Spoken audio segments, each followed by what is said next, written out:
ഞങ്ങളുടെ സ്കൂളിൽ ഏതാണ്ട് 4 വർഷത്തോളമായി അബാക്കസ് ക്ലാസ് നടക്കുകയാണ്. കുട്ടികൾക്ക് നല്ല പ്രോഗ്രസ്സാണ് അതിലുള്ളത്. ഓരോ വർഷവും കഴിയുന്നതോറും കുട്ടികൾ കൂടുതലായിട്ട് വരും. അവരുടെ ലേണിംഗ് സ്കില്ല്, കോൺഫിഡൻസിൽ അവരുടെ മാത്തമാറ്റിക്സിലുള്ള അവരുടെ ആ ഭയപ്പാടിനെ ഇല്ലാതാക്കും വളരെയധികം സിംപ്ലിഫൈ ചെയ്ത് പോകാൻ ഒക്കെ രീതിയിൽ കുട്ടികളെ പ്രാപ്തരാക്കിക്കൊണ്ടിരിക്കുകയാണ്. ഓരോ വർഷം കഴിഞ്ഞ വർഷത്തേക്കാൾ കൂടുതൽ കുട്ടികൾ ഈ വർഷമുണ്ട്. അതുപോലെ തന്നെ ഓരോ വർഷത്തേക്കാണ് കൂടി വരികയാണ്. അധ്യാപകരും ഭാഗത്തു നിന്നായാലും അതുപോലെ തന്നെ പാരൻസും നല്ല സപ്പോർട്ടാണ് എല്ലാ കാര്യത്തിലും. ഇപ്പോൾ കുട്ടികൾക്ക് ഇത് എന്ന് പറയുന്നത് നല്ല ഒരു കോൺഫിഡൻസ് ലെവലിൽ എത്തി എന്നുള്ളതാണ്. കാരണം അവർ ട്രെയിനിങ്ങൊക്കെ ചെയ്യുമ്പോഴത്തേക്ക് വളരെ ഈസി ആയിട്ടാണ് അവരിത് കൈകാര്യം ചെയ്യുന്നത്.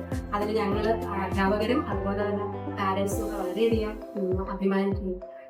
ഐഡിയസ് അബാക്കസ് ഇനിയും ഞങ്ങളുടെ സ്കൂളിനെ തുടർന്നുകൊണ്ട് പോകാൻ തന്നെയാണ് ഞങ്ങൾ തീരുമാനിച്ചിരിക്കുന്നത്.